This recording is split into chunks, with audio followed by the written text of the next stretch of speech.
pemirsa B-Universe, berjumpa lagi dengan saya Nola Haryadi, masih bersama di program Sapa Surabaya, yang hari ini kita akan membahas yaitu terkait dengan dorong Mall Pelayanan Publik Surabaya menjadi Super MPP. Tentu saja saya tidak sendirian ya kali ini, saya dibarengi oleh narasumber yang sangat luar biasa, yaitu Bapak Pendeta Rio Patiselano. Selamat sore Bapak. Selamat sore. Beliau adalah selaku Wakil Ketua Komisi A DPRD Surabaya. Nah mungkin pemirsa B-Universe pasti mungkin belum tahu atau mungkin sudah banyak yang tahu bahwasanya pelayanan publik yang cepat, transparan dan memang dekat dengan masyarakat itu selalu menjadi impian setiap warga kota. Tidak hanya di Surabaya sebenarnya. Dan di Surabaya sendiri transformasi ini bukan hanya dengan cerita semalam saja. Dari sistem unit pelayanan terpadu satu atap atau UPTSA yang dimana di masa lalu kini sudah berkembang menjadi Mall Pelayanan Publik atau MPP yang diakui sebagai salah satu yang terbaik di Indonesia berkat sistem integrasi seperti Surabaya Single Window atau SSW Alpha. Lalu juga pemirsa B-Universe, inovasi tidak boleh berhenti ternyata. Dan akhirnya muncullah usulan progresif untuk menaikkan kelas MPP Surabaya menjadi Super MPP. Ini menarik ya. Jadi di mana memperluas jangkauan layanan hingga ke tingkat kelurahan dan balai RW. Serta di mana untuk membangun sentra baru di Surabaya Barat dan Timur. Ini juga menarik buat saya. Sejauh mana memang usulan ini akan dipaparkan dan bagaimana cetak biru atau blueprint dan urgensi dari transformasi pelayanan publik ini langsung saja mungkin kita akan bahas dengan Bapak Rio. Siap. Oke, Pak Rio, mungkin Pak Rio sendiri pun kan memang sudah menyaksikan dan mungkin juga ikut mengawal transformasi yang dimana Bapak pun juga sudah menjadi anggota DPRD di Surabaya dari periode 2009. Itu kan, itu awal banget. Nah, seperti apa sih Pak? Mungkin diceritakan hal lain yang memang mendasar yang dimana waktu itu memang Bapak sendiri ingin sekali mengubah yang namanya konsep dari satu atap menjadi satu pintu. Apakah sebenarnya ini sama saja atau hanya sekedar beda judul aja? Nah, itu gimana tuh Pak? Jadi gini Nola, pada saat tahun 2009 itu Kemurahan Tuhan saya juga pimpinan di Komisi B. Di mana UPTSA pada saat itu, tahu ya UPTSA waktu itu sampai sekarang jadi UPTSP Timur. UPTSA yang di belakangnya Samsat, Manyar Kertoharjo. Nah, pada saat itu yang namanya UPTSA itu di bawah Dinas Penanaman Modal. Di mana salah satu counterpart dari Komisi B di tempat kami, di Komisi B. Nah, pada saat itu kami pimpinan bersama dengan anggota pada saat pembahasan APBD kayak seperti sekarang, tapi kalau sekarang kan bukan pembahasan APBD, ini pembahasan LPJ Wali Kota 2025. Nah, pada saat pembahasan APBD, kemudian kita lakukan pendalaman-pendalaman, pertanyaan-pertanyaan, pembahasan, kegiatan, program kerja, dan lain sebagainya. Pada saat ketika kita masuk ke tentang UPTSA, terbesitlah di hati teman-teman, kita kayaknya perlu datang ke lokasinya deh. Datanglah kita ke lokasi. Nah, ketika kita datang ke lokasi, kaget-kaget. Kenapa? Karena banyak sekali orang yang mengurus perizinan, tentang kependudukan, dan and so on. Dan banyak hal yang lainnya. Dan yang luar biasa, yang menggelitik sekali pada saat itu adalah mereka itu orang dari loket ke loket. Jadi orang mengurus sesuatu, misalnya ngurus IMB, itu dari loket ini pindah, ini udah selesai dapat pindah ke sini. Nanti dari sini pindah lagi ke sini, pindah lagi gitu. Banyak prosesnya. Nah, jadi akhirnya kita melihat bahwa wah, ini sangat tidak efisien, sangat tidak efektif secara waktu, tentu tidak efektif secara uang, otomatis tidak efisien. Nah, dari situlah kemudian keluarlah sebuah istilah. Pada saat itu saya sampaikan kepada pemerintah kota, ini namanya UPTSA, Unit Pelayanan Terpadu Satu Atap, tapi banyak pintu. Jadi ini UPTSA, Unit Pelayanan Terpadu Satu Atap, tapi banyak pintu. Kenapa? Loket to loket to loket to loket. Jadi pintunya jadi banyak nih. Nah, sehingga tidak efektif. Nah, dari situlah kemudian terbersit ide bahwa ini kayaknya nggak bisa kayak gini terus. Kita harus lebih maju secara kota terbesar di Indonesia pada saat itu dan sampai sekarang. Kenapa kok saya selalu bilang kota terbesar? Karena Jakarta itu provinsi, ya. Jadi kalau kota terbesar tetap Surabaya. Sebagai kota terbesar nggak bisa begini. Makanya kemudian saya bilang kita harus pindah, kita harus bergerak, kita harus berevolusi. Akhirnya saya usulkan UPTSA menjadi UPTSP. Satu pintu tapi langsung Semuanya selesai. selesai. Jadi katakan apa mengurus sesuatu dan kemudian apa syarat-syarat dokumen kelengkapan yang dibutuhkan. Taruh di satu tempat di situ. Nah, kemudian barang ini yang jalan ke dalam, Pemkot dengan sistem yang dibangun itu yang kemudian memindahkan dari sini selesai, dari selesai sini. Itu masyarakat tidak yang begitunya, yang loket to loketnya enggak. Jadi cukup di satu pintu, nanti ini yang jalan sesuai dengan sistem, sehingga akhirnya efektif dan efisien. Nah, tidak hanya satu pintu, tidak hanya di situ dikasihnya, tapi ada yang namanya juga saya usulkan waktu itu, ada tracker. Nah, contoh, mungkin Nola pernah ingat saat itu kalau kita dulu di tahun-tahun 90-an dan sebagainya. Kalau kita mau ngirim paket atau tahun 80-an, instead of kantor pos ada ekspedisi yang hurufnya T, ya. Hurufnya T. Nah, itu jadul banget, tapi waktu itu keren. Kenapa? Ekspedisi yang huruf T itu tetap satu-satunya yang swasta selain dari kantor pos. Nah, tetapi kemudian hari ini yang inisial T itu sudah berbenah dan mengikuti perkembangan zaman, udah digitalisasi juga. Hari ini mereka juga keren. Nah, tapi Nola bisa lihat contoh, hari ini Nola kalau ngirim barang ke Jakarta atau enggak usah yang jauh sekalipun ke Jayapura, tetap bisa track kan? Nah, ide itu yang saya sampaikan waktu itu di tahun 2010, 2011. Artinya dokumen masuk langsung itu bisa ke-track. Nah, bisa di-track. Akhirnya apa? Wah, ini adalah ide yang baik, ini adalah gagasan yang keren untuk Surabaya menjadi berbeda. Akhirnya disikapi oleh pemerintah kota dan lahirlah yang namanya bukan UPTSP, tapi lahirlah sistem yang namanya Surabaya Single Window. Yang hari ini berevolusi juga menjadi SSW Alpha. Nah, mulai berkembang dengan luar biasa, dan yang hebat lagi adalah semua kota di Indonesia melihat, ini keren. Akhirnya banyak sekali orang datang belajar di kota Surabaya tentang perizinan, tentang SSW Alpha. Walaupun masih limited, tapi udah menghebohkan Indonesia. Nah, akhirnya datanglah mereka ke sini. Dan di periode kedua saya 2014-19, di 2018 ya Presiden Jokowi juga punya ide yang cemerlang. Kenapa beliau memangkas hal-hal perizinan yang nggak perlu. Dipangkas, dibuat compact supaya apa? Investasi menjadi ramah di Indonesia. Investor dari asing datang untuk berinvestasi di Indonesia itu ramah. Di masyarakat yang di kota, di daerah itu menjadi lebih ramah. Kenapa? Karena jangan atas nama otonomi daerah kemudian dengan diskresinya mereka membuat ini tambah ribet. Makanya ada OSS. Lahirlah OSS, Online Single Submission. Nah, inilah yang dikawinkan antara OSS dengan SSW Alpha, dan kemudian dikerjakan, dan kemudian dari situlah melihat bahwa tidak hanya tempat. Nah, beriring tidak hanya sistem. Ketika beriring dengan waktu, kayaknya perlu tempat juga. Nah, saat itu Bu Risma memenangkan Siola. Kan waktu itu sempat sengketa.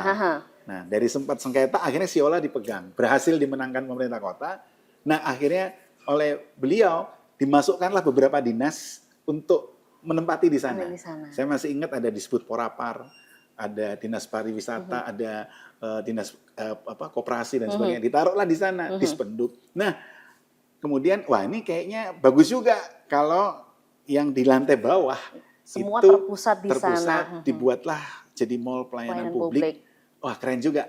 Dibuatlah di situ. Jadilah MPP Dan akhirnya seluruh Indonesia datang lagi ke Surabaya. Untuk belajar. Jadi Untuk intinya adalah belajar. meskipun hanya mengubah, ibaratnya adalah satu kata ya, dari satu atap menjadi satu pintu, ternyata perubahan itu cukup banyak di dalamnya. Itu Betul. yang sungguh sangat luar biasa. Dan menjadi MPP ya. Nah, Ya. dan menjadi MPP yang ternyata Ya. banyak kota-kota di Indonesia pun juga akhirnya belajar dari Iya. kota Surabaya. Iya. Nanti di segmen 2 kita masih akan terus membahas terkait dengan konsep super MPP yang akan Iya. dicanangkan oleh pemerintah kota Surabaya. Jadi jangan kemana-mana ya pemirsa B Universe, tetaplah bersama kami. Ya.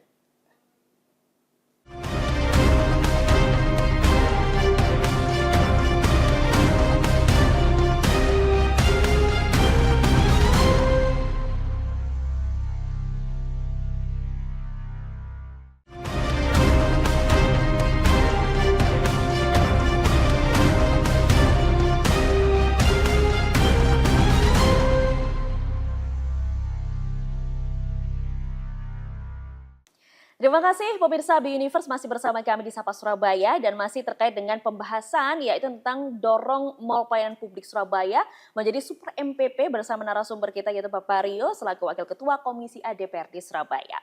Oke Pak Rio, tadi kita juga sudah membahas terkait dengan perubahan nama yang ternyata tidak hanya perubahan nama saja, dalamnya pun juga ternyata hampir semuanya berubah, diperefektifkan dan dipersimpel agar masyarakat pun juga jauh lebih nyaman dalam mengurus Iya. administrasi. Nah, tetapi Pak Rio sendiri saat ini kan memang MPP Surabaya ini sudah dinilai sebagai salah satu yang terbaik di Indonesia, gitu kan. Tapi apakah ada dasar mendalam lagi, sebenarnya udah terbaik nih ya, tapi ternyata Pak Rio kita harus bisa mengubah super MPP. Ternyata Iya. masih belum ada kepuasan diri nih dari pemerintah Iya. kota.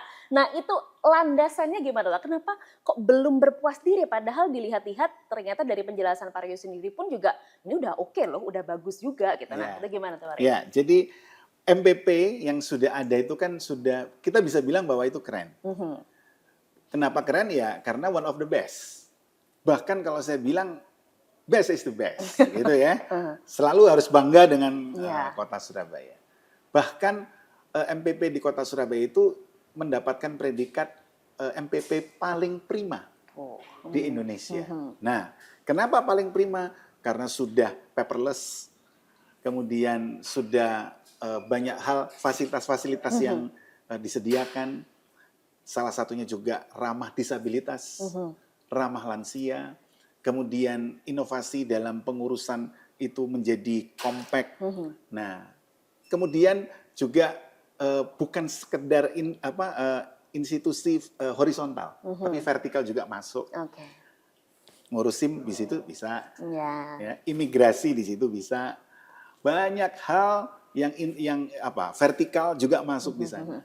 Nah, kita melihat bahwa wow, ini MPP sudah luar biasa. Tapi kemudian dalam sebuah pembicaraan, dalam sebuah talk show, nah saat itu dibicarakan Surabaya adalah tahun ini ulang tahun ke-733. Nah, kemudian tiba-tiba saya ditodong, kira-kira apa nih untuk kota Surabaya? Akan menjadi seperti apa? Kota Surabaya di ulang tahun yang ke-733. Langsung spontan saya ucapkan itu. MPP jadi super MPP gitu. Nah, langsung saya ditanya, kenapa harus menjadi super MPP? Nah, akhirnya saya muncul saat itu juga, ini serba spontan pada saat itu. Dan saya sampaikan, apa yang menjadi pikiran, kenapa kok saya ingin super MPP di ulang tahun 733 Kota Surabaya. Mengubah MPP yang tadinya one stop service, tapi menjadi one stop investment. Kenapa? Saya mengharapkan gini, ada sebuah corner, tapi isinya itu untuk semua hal, all things, informasi terkait dengan investasi. Jadi misal ini gambaran kasarnya gitu. Ada seorang pengusaha, saya mau berinvestasi di Surabaya, tapi kan dia no idea. Dia harus ngapain? Dia harus berinvestasi apa? Kan nggak buta nih. Nah, diharapkan dengan adanya corner di situ, corner itu berisi lengkap sekali dengan apa investasi-investasi yang terbuka untuk dikerjakan di Kota Surabaya. Tidak hanya investasi itu, tapi juga diberikan tools-tools untuk mengerjakan investasi-investasi yang terdaftar atau yang terdata pada saat itu. Kemudian juga disiapkan, ini bayangan saya ya, ada konsultannya juga di situ, konsultan bisnisnya. Ada coaching yang siap untuk mengarahkan. Dan ketika misalnya pengusaha sudah pick one of bisnis yang ada dalam data, untuk pengurusan izinnya sudah tinggal belok ke yang one stop service-nya, kan sudah ada di situ. Jadi ini bicaranya sudah terintegrasi. Sudah saling terhubung begitu ya Pak? Oke. Sudah saling terhubung. Itu ide yang saya lontarkan. Yang pertama, jadi one stop service dan one stop tapi juga investment. one stop investment. Nah, terus yang kedua, saya juga mendorong untuk adanya namanya dashboard. Dashboard itu karena gini, hari ini memang sudah digital, tapi belum semuanya, karena kadang-kadang masih diperlukan ada dokumen fisik, dalam paper. Nah, kalau kita bicara Kota Surabaya adalah smart city, visi dari wali kota, maka tentu ya yang gaspol sekalian, Kota Surabaya adalah smart city, kota cerdas, ya otomatis harus performnya salah satunya dari MPP, ya gaspol juga. Dalam hal misalnya dashboard. Apa itu dashboard? Jadi gini, semuanya terintegrate dalam sistem. Sistem itu bisa dipegang oleh pimpinan kepala daerah, bisa DPRD, tapi juga bisa tersaji misalnya di di mall tersebut. Jadi misalnya saya mau lagi ngurus apa, tinggal masukkan ke situ, terus langsung bisa tahu, oh sekarang sudah di mana. Oke. Dan tahu harus langkah ke depannya mau kemana. Belum tentu orang bisa mengoperate gadget mereka. Oke, mereka punya aplikasi. Hari ini Surabaya sangat keren, luar biasa dengan terobosan sistem dan aplikasi. Tapi sekali lagi, belum semuanya memahami dan bisa menggunakan. User friendly, yes. Tapi untuk menggunakannya masih belum tentu. Nah, makanya saya selalu bilang, 10-20 tahun lagi ke depan, maka teman-teman adik-adik yang Gen Z akan menjadi penentu, akan menjadi operator Kota Surabaya. Hari ini yang masih X, atasnya lagi, apalagi boomer, wah itu malah nggak ngerti ini, nggak bisa megang. Nah, tapi saya tetap mendorong bahwa mereka tetap akan menjadi yang luar biasa. Kenapa? Karena pada saat 10-20 tahun nanti begitu sudah waktunya mereka sudah Gen Z, maka yang namanya digitalisasi paperless bisa diwujud. Oke, itu tadi ya, itu adalah harapan dari nantinya terwujudnya adalah super MPP yang akan terjadi di ulang tahun Surabaya tahun ini ya. Kita nanti lihat saja apakah pembuktian-pembuktian ini akan berjalan dengan semestinya. Amin ya. Amin, tapi nanti kita pasti akan bahas lagi terkait dengan administrasi yang ada di Surabaya yang sudah terpusat di segmen selanjutnya. Jadi pemirsa Universe, jangan kemana-mana, tetaplah bersama kami di Sapa Surabaya.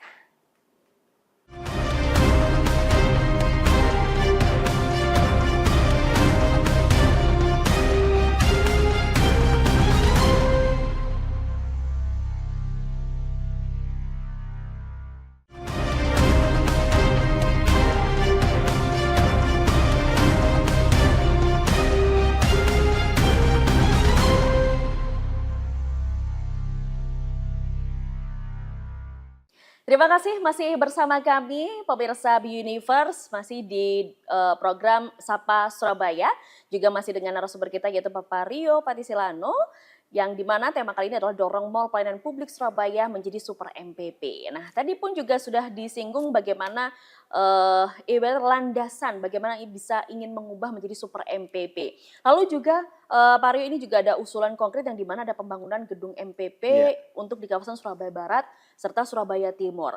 Nah, serta ini juga apakah nantinya target 1-2 tahun ke depan agar super MPP ini bukan hanya sekedar nama saja yang super, tapi pembuktian kinerjanya pun juga super juga. Mau nggak Pak? Ya, terima kasih.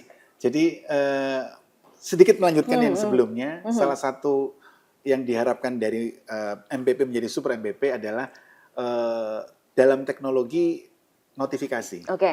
Bisa SMS, bisa WA, atau Oke. apapun. Salah satu contoh, misalnya PBB, udah waktunya bayar nih. Oke. Kita dinotifikasi, sudah waktunya bayar PBB. Terus IPT, tiba-tiba muncul notifikasi bayar. Pajak, reklame, udah waktunya perpanjangan, notifikasi. Oke. Nah, dengan semua menuju notifikasi itu pasti akan menuju benar-benar yang namanya smart city. Jadi kita betul-betul semuanya by digital. Wah, nah dengan kita diingatkan ada notifikasi, itu juga akhirnya menggerakkan mereka juga kurang lebihnya akhirnya datang untuk mengurus, dan akhirnya PAD, pendapatan asli daerah, juga bertambah. Oke. Karena semuanya akhirnya membayar, kan gitu. Nah, yang terakhir juga yang saya harapkan dari MPP jadi super MPP adalah goes to kelurahan, yang kemudian bisa juga, sekarang sih sudah ada, dari MPP, mereka ada namanya SPP, Sentra Pelayanan Publik. Mall Pelayanan Publik, itu di Siola, Pusat. Ada 4 SPP, Sentra Pelayanan Publik. Di Barat 1, di Taman Cahaya Bakal, kemudian di Selatan ada di Terminal Joyoboyo, kemudian di Utara ada di Taman Segoro, dan di Timur itu di UPTSA yang dulu, yang tadi saya sampaikan, sekarang namanya PTSP Timur. Nah, tapi still, walaupun itu ada SPP, tapi kan tidak selengkap yang di Siola. Ketika tidak selengkap yang di Siola, ketika ada warga yang datang, yang ngurus, yang tidak ada di situ, kan endingnya tetap aja lagi kembali ke Siola. Nah, makanya saya mengharapkan bahwa Super MPP tetap ada di Siola, tapi bangunlah aset Surabaya kan ada. Bisa dipakai di Surabaya Barat 1, di Timur 1. Dengan konsep MPP. Karena Super MPP-nya biar tetap satu, yaitu di Siola. Oke, begitupun juga dengan target dan mungkin bisa dibilang realistisnya Pemkot Surabaya yang target 1-2 tahun ke depan, Pak. Harapan saya, biarlah ini jadi peninggalan Mas Eri yang dikenang. Jadi tidak hanya rumah sakit Eka Chandra Rini, tapi juga ada 2 MPP lagi yang ada di Barat dan Timur. Kalau ini benar-benar bisa direalisasi, wah ini benar-benar Surabaya Smart City yang Mas Eri gaungkan itu benar-benar bisa terlaksana dan diwujudkan nyata, dirasakan oleh seluruh kota Surabaya. Oke, luar biasa. Ini menjadi sebagai penentu ya bagi warga kota Surabaya tentunya yang mungkin selama ini merasa kebingungan dengan pengurusan administrasi yang harus ke sini, harus ke sana. Nah, ini langsung sudah disediakan namanya adalah Mall Pelayanan Publik atau MPP. Lalu juga ada Super MPP yang tahun ini akan digaungkan juga dan menjadi target 1-2 tahun ke depan supaya masyarakat Surabaya terutama dan mungkin para investor pun sudah tidak bingung lagi ini mau dikemanain ya, kita ngurusnya mau kemana.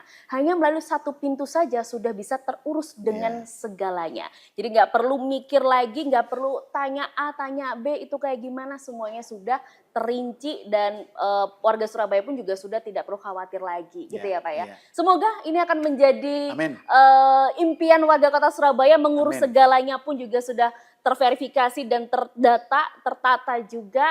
Harapan saya pun juga sebagai warga Surabaya pun juga sama seperti itu. Jadi semakin simpel akan semakin mudah juga. Terima kasih Pak Rio atas waktunya luar biasa.